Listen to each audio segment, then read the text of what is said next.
Salam satu roh.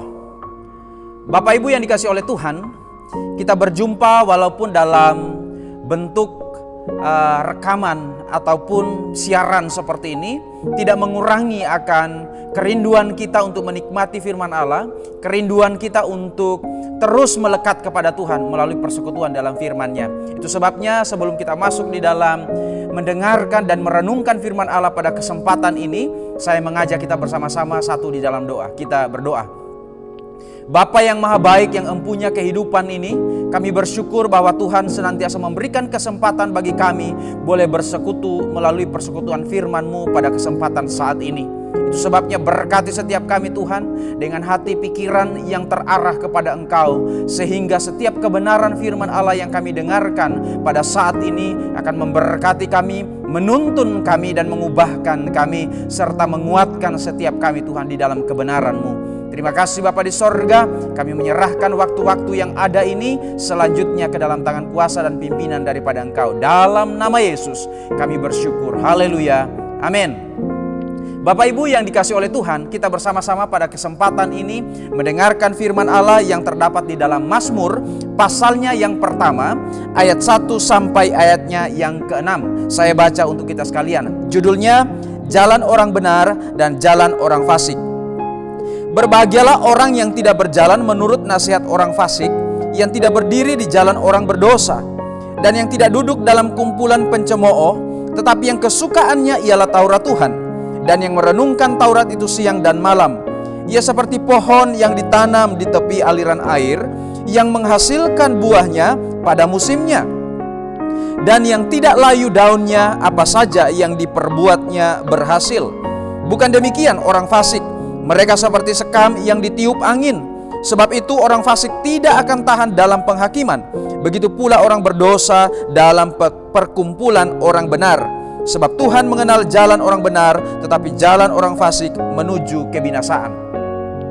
Bapak Ibu yang dikasihi oleh Tuhan, di sini Lembaga Alkitab memberikan judul Jalan Orang Benar dan Jalan Orang Fasik. Merupakan sebuah pembedaan antara kehidupan orang benar dan kehidupan daripada orang fasik. Jadi ada dua macam kehidupan di sini yang dituliskan oleh Alkitab melalui perikop dari Mazmur pasal 1 ayat 1 sampai ayat yang ke-6. Nah, di sana di awal daripada kalimat ayat pertama, di sana dikatakan berbahagialah. Berbahagialah. Nah, kata berbahagia di sini kita tidak mengerti, kita tidak pahami dalam pengertian bahwa kalau ingin bahagia harus melakukan ABC. Ya, sebagaimana ayat-ayat berikutnya. Jadi yang saya maksudkan di sini adalah bahwa maksud daripada ayat ini bukanlah bicara tips, bukan bicara soal langkah-langkah praktis dalam kehidupan untuk mencapai bahagia. Karena apa? Kita nanti akan menemukan di selanjutnya daripada perenungan kita bersama melalui firman Allah pada kesempatan ini. Jadi kata berbahagia di sini itu bukan merupakan sebuah anjuran, bukan merupakan sebuah tips, bukan sebuah langkah praktis atau langkah jitu untuk bahagia harus mengikuti hal-hal yang disebutkan pada ayat-ayat berikut, ya. Nah, kita akan melihat bersama-sama. Di sana dikatakan berbahagialah orang yang tidak berjalan menurut nasihat orang fasik, yang tidak berdiri di jalan orang berdosa, dan yang tidak duduk dalam kumpulan pencemooh. Maksud daripada kata berbahagia di sini adalah orang-orang yang tidak berjalan menurut nasihat orang fasik, yang tidak berdiri di jalan orang berdosa, dan yang tidak duduk dalam kumpulan pencemooh. Mereka itu adalah orang yang berbahagia. Artinya mereka yang telah menjauhkan dirinya daripada kehidupan yang fasik, kehidupan yang berdosa, mereka itu telah berbahagia. Mereka itu sudah berbahagia. Jadi ini maksud daripada ayat ini.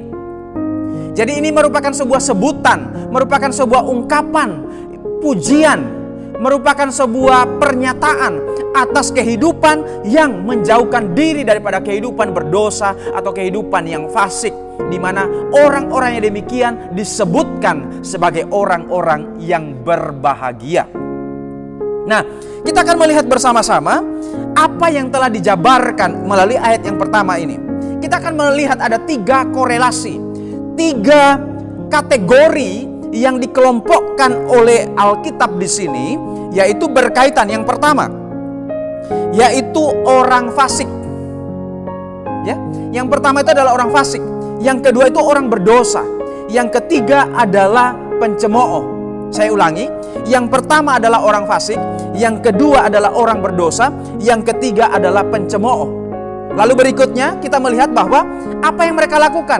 Mereka berjalan, mereka berdiri, dan mereka duduk. Ya, mereka berjalan, mereka berdiri, dan mereka duduk. Lalu selanjutnya dari teks ini juga kita mendapati ada 3 kategori yang lain yang berkaitan dengan kegiatan yang mereka lakukan. Yang pertama nasihat, mendengarkan nasihat. Yang kedua jalan. Yang ketiga adalah kumpul. Jadi ada 3 kategori yang begitu luar biasa kita temukan dari ayat ini, di mana masing-masing daripada pengkategorian daripada masing-masing yang telah dikelompokkan di sana dari ayat ini itu memiliki makna yang dapat kita mengerti dan kita pahami, dikaitkan dengan kehidupan kita di masa hari ini. Yang pertama dikatakan itu orang fasik. Apa itu orang fasik? Ya, orang fasik adalah orang yang tidak bertuhan, orang yang tidak mengindahkan akan Tuhan, yang tidak menaruh akan kebergantungannya, yang tidak mengakui dalam kehidupannya ini ada Tuhan yang mengatur segala-galanya. Nah, orang fasik adalah orang yang memang secara normal menjalankan kehidupannya secara wajar. Artinya orang yang memang dalam pekerjaan, di dalam kehidupan, dia tidak menyakiti orang lain. Dia tidak melukai orang lain. Dia tidak mengusik kenyamanan hidup orang lain. Dia memang hanya hidup untuk dirinya. Bagaimana dia berusaha untuk dirinya ini tetap survive, bahkan melebihi daripada sekedar survive. Dia dapat hidup secara berlimpah-limpah, secara makmur dalam hidupnya. Tetapi untuk urusan Tuhan, tunggu dulu. Dia hanya bermain atau dia menghidupi sebuah kehidupan yang tidak bertuhan. Itu sebenarnya kefasikan, satu hidup yang fasik. Lalu kemudian berikutnya orang berdosa. Nah, orang berdosa itu sudah di atasnya daripada fasik, yaitu dia secara moral dia sudah melakukan pelanggaran akan perintah Allah. Kehendak Allah dia sudah langgar. Kalau tadi fasik, dia tidak mengindahkan akan Allah dan perintah dan kehendaknya. Dia tidak ingin mengetahui kehendak Allah, tidak ingin mengetahui perintah-perintah Tuhan. Lalu kemudian yang kedua, orang berdosa justru dia sudah melakukan pelanggaran atas setiap apa yang menjadi mau perintah daripada Tuhan. Itu orang berdosa.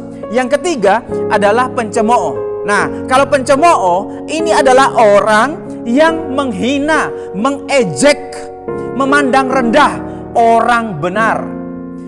Setiap kebenaran itu dipandang remeh, dipandang hina, diejek, dicemooh. Setiap kebenaran, baik orang benar maupun tindakan-tindakan kebenaran, diejek sama dia. Diejek oleh orang-orang yang memang yang disebut dengan pencemooh. Jadi dia tidak sekedar melanggar akan hukum moral. Iya, memang dia melanggar hukum moral, tapi pada saat yang bersamaan dia juga melakukan sebuah serangan. Dia melakukan tindakan yang melampaui daripada sekedar melanggar akan perintah atau kehendak Allah. Kita melihat di sana bahwa pencemooh ini dia aktif.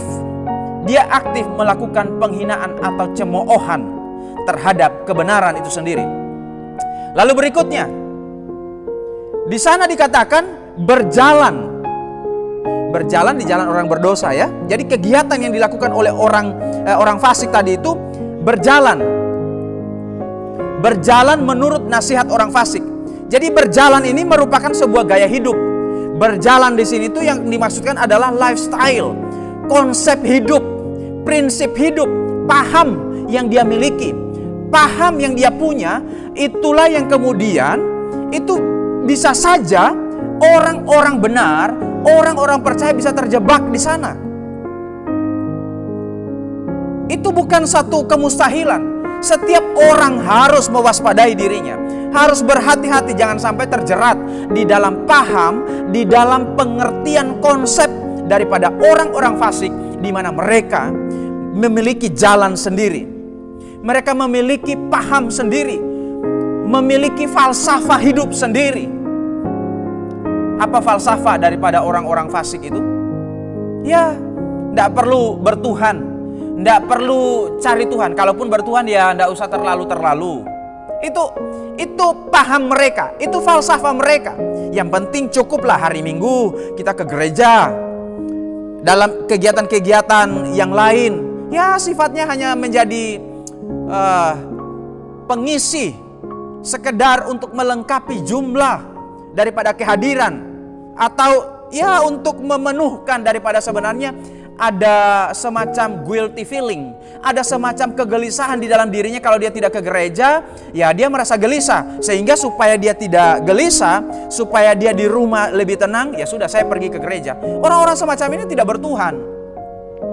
Orang-orang begini bukan bertuhan. Orang bertuhan itu tidak menjadikan Tuhan itu hanya sebagai obat daripada penenang dirinya, supaya rasa gelisah dalam dirinya itu, di mana nuraninya menuntut untuk dia mencari Tuhan, sehingga kemudian ya demi memenuhi akan guilty feelingnya, rasa gelisahnya tadi itu, dia datang ke gereja, dia beribadah, dia berdoa, dia melakukan sejumlah aktivitas spiritualnya. Tentunya yang dimau oleh Alkitab di sini, sebagaimana Mazmur pasal yang pertama ini, tidak seperti itu.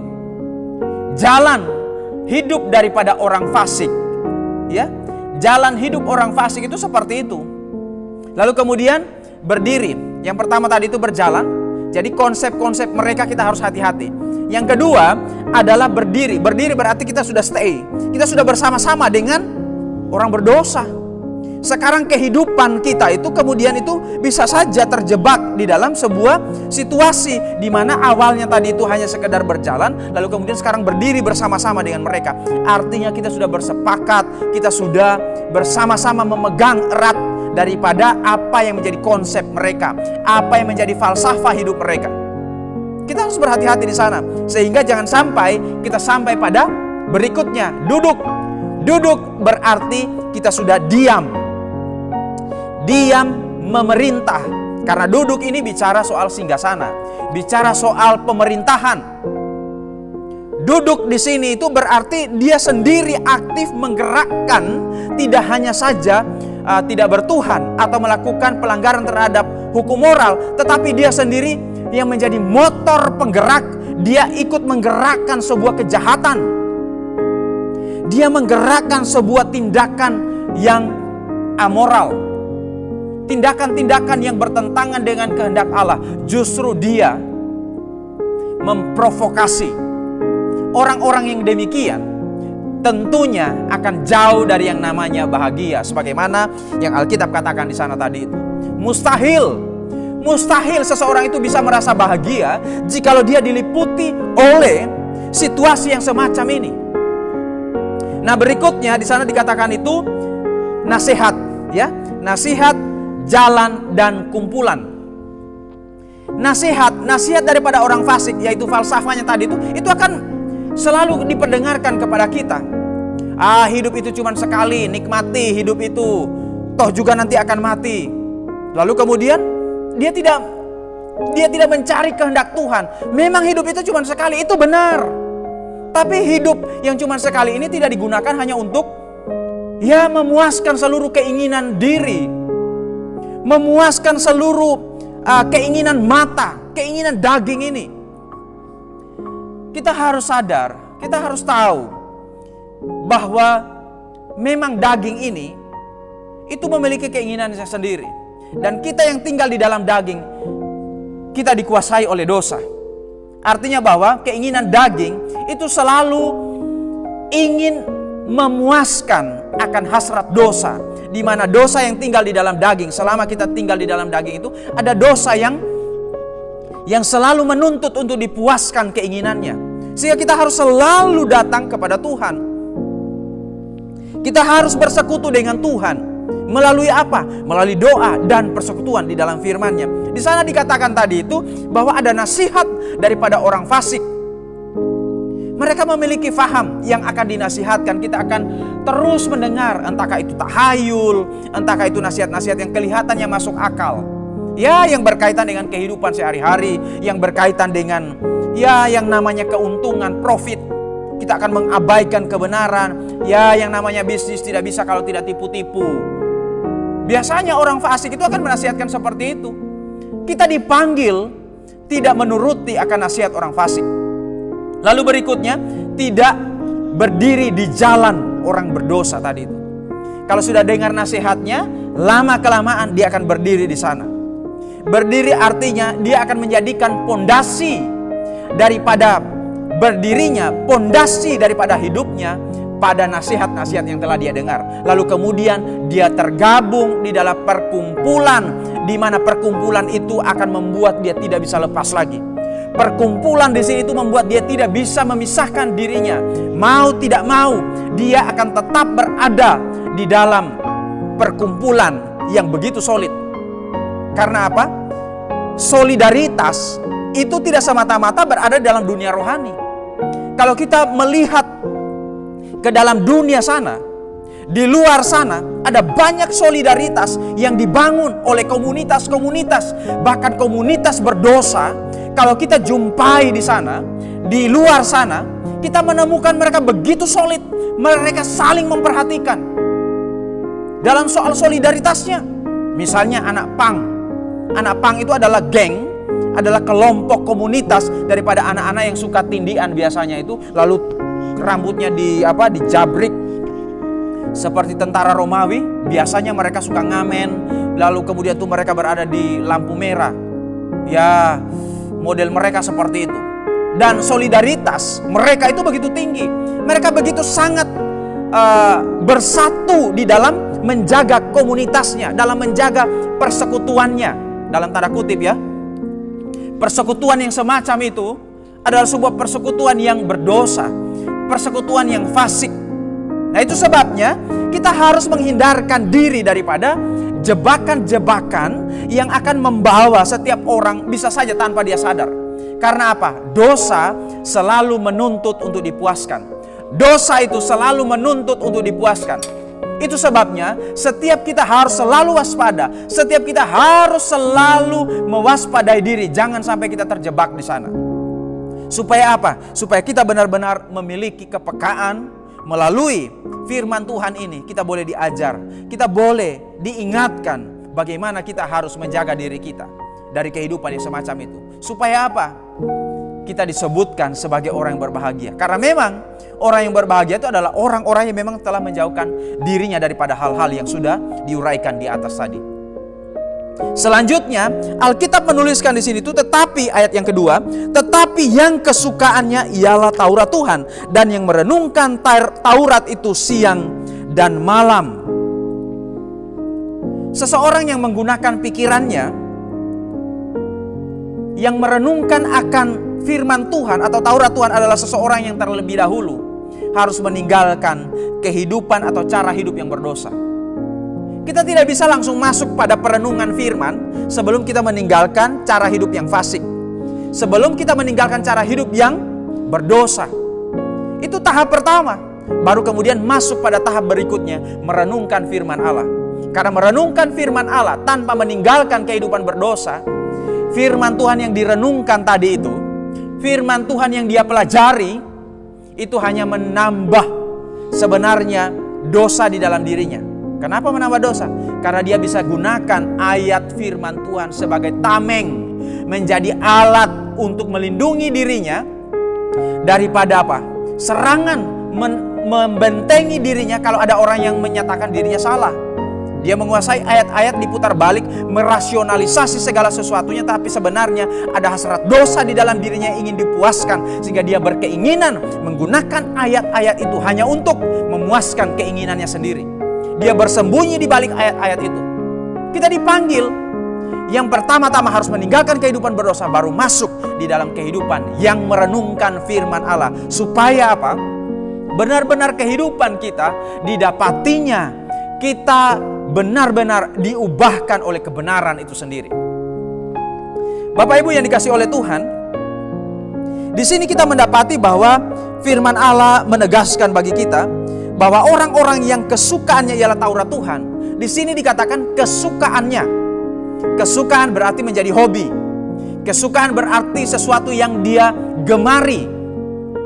Kalau orang suka bakso, dia akan selalu cari bakso. Kalau makanan favoritnya bakso, dia akan selalu cari bakso. Apalagi kalau sudah lama dia tidak pernah makan bakso. Dia akan memiliki sebuah hasrat keinginan yang akan mencari sedemikian rupa di mana tempat ada jual bakso. Kalau misalnya dia tidak bisa bikin. Nah, demikian juga kalau misalnya yang dari Tual misalnya datang ke Jawa nggak dapat ikan segar. Karena di Jawa tidak seperti di luar pulau yang memang ikan yang segar itu kita mudah untuk dapatkan. Tapi kalau di Jawa sini ya agak sulit, ada tapi sulit. Nah, bagi yang suka ikan, biasanya kalau datang ke Lawang, acara nasional, biasanya ya mereka juga harus disuguhkan oleh tim dapur, disuguhkan ikan. Karena apa? Demi memenuhi akan selera daripada yang datang ini. Sementara kalau di Jawa sini tidak seperti orang di luar pulau, karena memang di sini kurang akan ikan segar. Memang ada juga orang-orang yang menggemar dengan makan ikan. Nah, kembali bahwa orang yang menyukai firman Allah itu tidak bisa hanya disuruh-suruh, tidak bisa.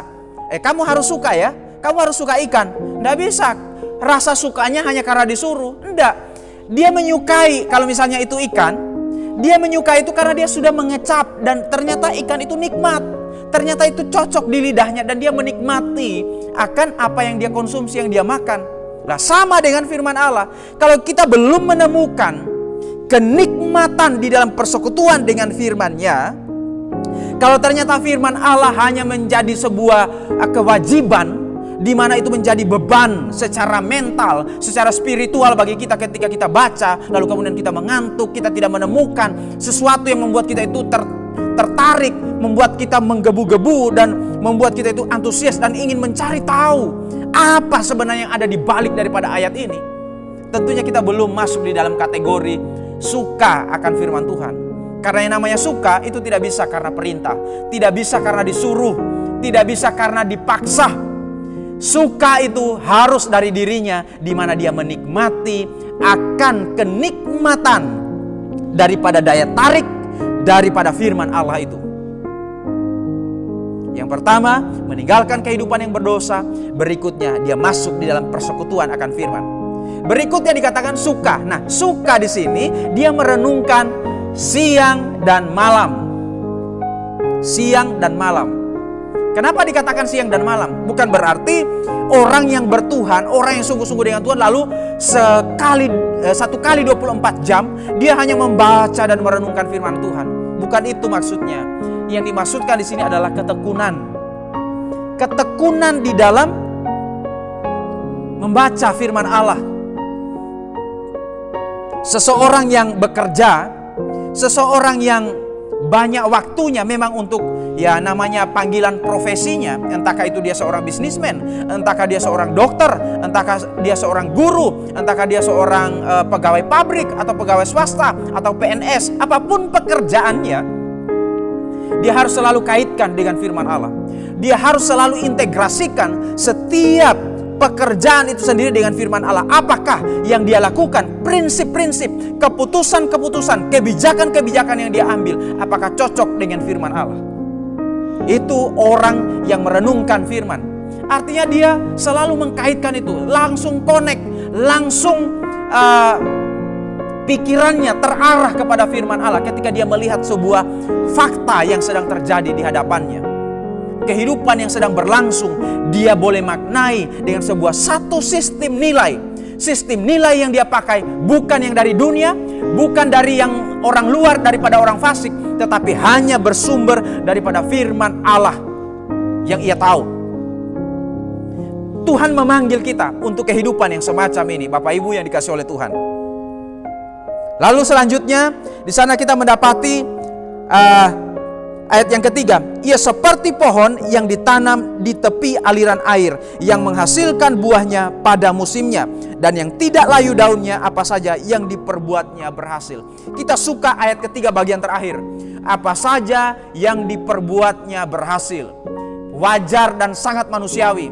Setiap manusia, setiap orang, setiap pribadi pasti ingin berhasil. Tidak pernah ada orang bercita-cita untuk menjadi gagal. Tidak ada orang bercita-cita menjadi gagal. Semua orang bercita-cita untuk berhasil, entah itu dalam bidang apapun. Persoalannya, berhasil yang dimaksudkan oleh Alkitab, apakah berhasil menurut konsep umum, konsep dunia ini? Alkitab memiliki akan konsep atau rumus sendiri mengenai berhasil itu sendiri. Ketika Yesus di atas kayu salib, dia berkata, tetelestai, sudah genap, sudah selesai. Ketika Yesus di atas kayu salib, salah satu ucapan yang dia ucapkan adalah tetelestai, sudah genap, sudah selesai. Itu artinya seluruh misinya, maksud kedatangannya dengan meninggalkan kemuliaannya di sorga dan datang ke dalam dunia untuk menebus dosa umat manusia, itu sudah genap, sudah selesai sesuai dengan mandat, sesuai dengan maksud Bapa di sorga yang mengutus anak datang ke dalam dunia ini untuk menebus dosa umat manusia. Dan dia menggenapinya, dia melakukannya sukses dengan kata tetelestai. Pada waktu itu bangsa Israel meminta kepada Tuhan Yesus untuk memulihkan kerajaan Israel. Atas apa? Ya, untuk mereka dimerdekakan secara politik. Bangsa mereka ingin benar-benar mereka memerintah secara mandiri, secara berdaulat, tidak lagi berada di bawah kuasa daripada bangsa Romawi, yang pada saat itu memang mereka berada di dalam kekuasaan bangsa Romawi. Tetapi Yesus berkata mengenai waktu dan saatnya kamu tidak perlu tahu. Permintaan mereka adalah supaya Yesus memerdekakan mereka. Tetapi Yesus tidak melakukan itu. Bagaimana dengan ucapan Yesus yang mengatakan sudah selesai, sudah genap, sukses, ketika dia berkata di atas kayu salib, melakukan seluruh yang menjadi tujuan misi daripada kedatangannya. Di sini kita melihat bahwa berhasil yang dimaksudkan oleh Alkitab di sini itu adalah berhasil di dalam melakukan kehendak daripada Tuhan. Ketika seseorang berhasil, karena lebih dahulu tadi itu dia meninggalkan kehidupan berdosa, lalu kemudian masuk dalam persekutuan dengan firman Tuhan. Melalui persekutuan dengan firman Tuhan, dia mengerti kehendak Allah. Dia mengerti apa yang menjadi maksud daripada Allah. Dia tahu benar apa yang menjadi isi hati Tuhan melalui kebenaran-kebenaran firman-Nya ketika dia bersekutu. Sehingga kebenaran firman itulah yang kemudian dia hidupi. Kehidupan yang demikianlah yang Allah cari. Karena apa? Orang yang bersekutu dengan firman, dia diubahkan. Ketika dia diubahkan, oleh karena apa? Dia mendengar firman dan dia melakukannya, maka apa yang dilakukan itu menjadi berhasil. Itu maksud daripada ayat ini. Ya, memang Tuhan juga memberkati, mempercayakan akan harta benda kepada orang-orang yang dipercayainya. Ada orang-orang yang dipercayai sebagai pengelola daripada harta benda daripada milik Tuhan. Karena semuanya akan dipertanggungjawabkan kelak. Apapun itu. Setiap orang akan mempertanggungjawabkan apa yang Tuhan percayakan. Alkitab berkata, yang dipercayakan sedikit, yang diberi sedikit akan dituntut sedikit, yang diberi banyak akan dituntut banyak. Jadi hukum keadilan Allah kelak akan berlaku. Setiap orang akan mempertanggungjawabkan apa yang Tuhan sudah percayakan dalam hidupnya. Nah, di sini kita melihat bahwa orang yang ditanam di bait Allah atau di tepi aliran air ini tadi, dia akan menghasilkan buahnya pada musimnya, dan yang tidak layu daunnya, apa saja yang diperbuatnya berhasil. Di sini dikatakan yang ditanam oleh Allah. Jadi pohon itu dia tidak tumbuh sendiri, dia tidak memprakarsai dirinya sendiri, tetapi Allah yang menanam. Itu sebabnya Alkitab berkata, setiap tanaman yang tidak berasal daripada Bapakku itu akan dicabut sampai ke akar-akarnya. Setiap tanaman yang tidak ditanam oleh Bapa akan dicabut sampai ke akar-akarnya. Orang yang ditanam oleh Allah di tepi aliran air, dialah yang kemudian akan merambatkan akarnya sampai kepada air itu, kepada mata air itu. Dia memperoleh makanan daripada sungai, dari air itu. Air itu menggambarkan daripada Tuhan, sumber daripada kehidupan.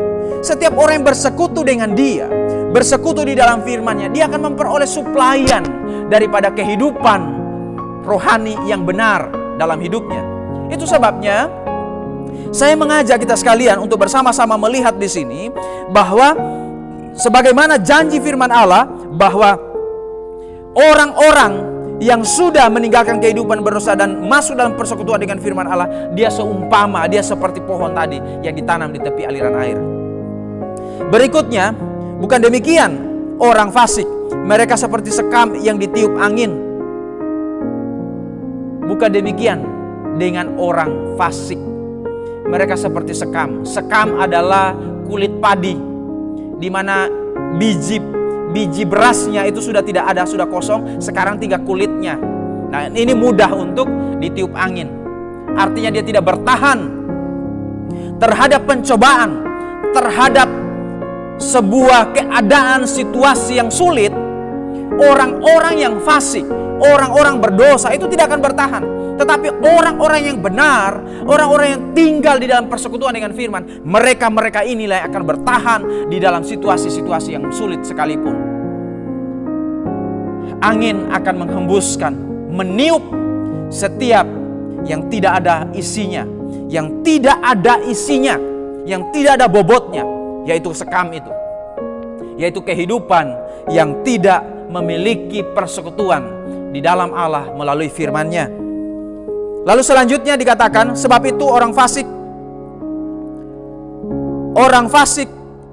tidak akan tahan dalam penghakiman, ya. Jadi ini berkaitan dengan penghakiman Allah kelak. Tidak tahan dalam penghakiman, begitu pula orang berdosa dalam perkumpulan orang benar. Orang benar dan orang fasik atau orang berdosa itu tidak bisa dipersekutukan bersama-sama. Ya mungkin untuk satu hari bisa bersama-sama dengan orang benar, tapi lama-lama dia akan merasa risih. Dia tidak akan merasa tahan kalau dia tidak memiliki sebuah tekad atau niat untuk berubah. Kalau dia hanya datang untuk sekedar ya tahu atau hanya sekedar ingin bergabung, tapi dia tidak ingin mengubah dirinya, dia tidak akan bertahan. Tentunya ini kita sudah jumpai di dalam pengalaman-pengalaman kehidupan kita. Ada orang-orang yang ketika bergabung dengan kita, ketika dia memang tidak ingin berubah dalam hidupnya, lihat saja, kalau dia benar-benar ingin berubah, dia ingin untuk diubahkan oleh Tuhan, dia pasti akan bertahan. Tetapi jikalau dia tidak mau berubah, dia akan cari jalan untuk kembali meninggalkan akan setiap perhimpunan orang benar. Karena apa? Alkitab sendiri yang mengatakannya di sana. Lalu kemudian ayatnya yang ke-6, sebab Tuhan mengenal jalan orang benar, tetapi jalan orang fasik menuju kebinasaan. Kita melihat di sini bahwa Tuhan mengenal kehidupan setiap orang percaya. Bapak Ibu yang dikasihi oleh Tuhan, Tuhan mengenal setiap kita. Bahkan rambut di kepala kita itu Tuhan hitung semuanya. Tidak akan gugur satu helai saja jikalau Tuhan tidak menghendaki. Seluruh kehidupan kita ini Tuhan tahu, Tuhan kenal. Begitu dia mengenal, melebihi kita mengenal diri kita sendiri. Itu sebabnya mari saya mengajak kita semuanya untuk masuk di dalam persekutuan dengan dia. Yang pertama-tama tadi itu adalah meninggalkan kehidupan yang berdosa, masuk dalam persekutuan dengan firman-Nya. Lalu kemudian kita akan melihat bagaimana hasilnya yang akan kita nikmati dalam kehidupan kita sebagaimana janji firman Allah di sini. Ini juga selaras dengan Yesus sudah ajarkan di dalam Matius pasal 5 mengenai dua macam dasar. Ada orang yang membangun rumahnya di atas batu, ada yang membangun rumahnya di atas pasir. Yang di atas batu itu adalah orang yang mendengarkan firman, lalu kemudian itu dia melakukan. Dengar firman, lalu kemudian dia melakukan. Itu orang, dia seperti orang yang membangun rumah di atas batu. Lalu kemudian orang yang mendengarkan firman, tetapi dia tidak melakukannya, dia sama seperti orang yang membangun rumah di atas pasir. Pada waktu datang banjir, hebatlah kerusakannya. Ini bukan soal banjirnya, dua-duanya sama-sama banjirnya datang. Dua-duanya sama petaka yang datang kepadanya. Tidak ada pengecualian. Dua-duanya mengalami hal yang sama, perkara yang sama. Tetapi perbedaannya adalah pada ketahanannya, pada kekokohannya. Kekokohannya terletak di mana? Kekuatannya diperoleh dari mana? Yaitu ketika dengar firman, dia bersedia untuk melakukannya. Dia berkomitmen, dia mengambil keputusan untuk melakukan akan firman itu. Sekalipun jatuh bangun. Sekalipun kita melakukan firman Allah itu tidak langsung begitu sempurna kita dapat melakukannya. Tidak apa-apa. Sekali jatuh, bangun 5 kali. Sekali jatuh, bangkit 5 kali. Itu cara hidup orang benar. Cara hidup orang yang mau diubah. Karena apa? Setiap orang yang benar-benar ingin diubahkan oleh Tuhan, dengan dia mendengar dan dia melakukannya, orang-orang ini akan kemudian mendapati dirinya berubah. Sebenarnya sangat sederhana. Orang yang dengar firman, khotbah terbaik sekalipun, dari pengkhotbah terkenal yang sangat dikagumi, yang paling pandai, yang paling bagus, paling diurapi sekalipun, kita mengikuti seminar, kita mengikuti PA, kita mengikuti kegiatan-kegiatan rohani, dan kita mendengarkan firman. Tapi ketika kita dengar, itu hanya sampai didengar saja. Kita setuju dengan yang dia katakan. Kita sepakat dengan yang dikatakan. Kita mengaminkan apa yang dikatakan melalui firman itu yang diberitakan. 1000 kali kita dengar, tapi kita tidak pernah melakukannya. Tidak ada artinya. Kenapa tidak ada artinya? Ya karena nggak ada faedahnya, tidak ada buahnya, tidak ada perubahan. Tidak akan pernah ada perubahan. Ya hanya sampai di mana? Ya di telinga, masuk ke otak. Akhirnya ya hanya menjadi pengetahuan. Tuhan memanggil kita menjadi orang-orang yang akan diubahkan melalui apa? Firman Allah. Itu sebabnya pada kesempatan ini, tengah-tengah di saat ketika situasi kita yang dilanda oleh wabah corona, kita berdoa kiranya Indonesia segera dipulihkan oleh Tuhan dari wabah yang sedang melanda bangsa kita pada saat-saat ini. Secara khusus kita akan berdoa bagi umat Tuhan. Ketika berada dalam situasi semacam ini, kita percaya bahwa Tuhan memelihara dengan caranya yang ajaib. Tuhan terlalu bijaksana, dia mengerti dan mengenal setiap anak-anak Tuhan. Kita tidak usah dikte Tuhan, kita tidak usah memberitahu Tuhan. Tuhan terlalu tahu, dia lebih tahu daripada kita. Yang merupakan bagian kita adalah kita melakukan apa yang menjadi tanggung jawab dan panggilan kita. Untuk apa? Melakukan panggilan kita, yaitu salah satunya, yaitu terus memberitakan firman. Kita terus berbuah dimanapun kita berada dalam segala musim. Sehingga kita tidak hanya menjadi orang yang seperti malaikat pada waktu kita di gereja, kita menjadi orang yang ramah, kita menjadi orang yang baik, kita menjadi orang yang sabar pada waktu ada dalam persekutuan, berjumpa dengan orang-orang yang baik. Tetapi ketika kita berhadapan dengan orang-orang yang tidak cocok dengan kita, sikap kita menjadi berubah. Berarti musiman. Orang percaya yang tinggal melekat dekat air, dia tidak terpengaruh dengan segala situasi dan keadaan. Bahkan saat yang sulit sekalipun, bahkan saat yang menentang sekalipun, dia akan tetap menghasilkan buah dalam seluruh kehidupannya. Terpujilah Kristus. Kita berdoa. Bapa di surga, kami bersyukur pada kesempatan saat ini Engkau masih memberikan kesempatan bagi kami untuk merenungkan firman-Mu. Kuasai dan berkati setiap kami Tuhan melalui kebenaran firman-Mu, sehingga kami boleh menghayati dan memperagakan seluruh kebenaran-Mu ini di dalam kekuatan yang datangnya daripada Roh-Mu yang kudus yang menguasai kami. Terima kasih Bapa, berkati Bapak, Ibu, Mama, Papa yang ada di rumah yang mendengarkan akan setiap rekaman ini. Mereka yang sungguh-sungguh membuka hatinya, berkati mereka Tuhan. Berkati mereka Tuhan. Berkati mereka Tuhan. Dengan kekuatan yang limpah-limpah, supaya mereka berada di dalam kebenaran yang menjaga mereka, sehingga nyata bahwa mereka adalah orang-orang yang terus berbuah dalam setiap musim di hidupnya. Terima kasih Bapak, kami bersyukur. Di dalam nama Tuhan Yesus kami sudah berdoa. Haleluya. Amin.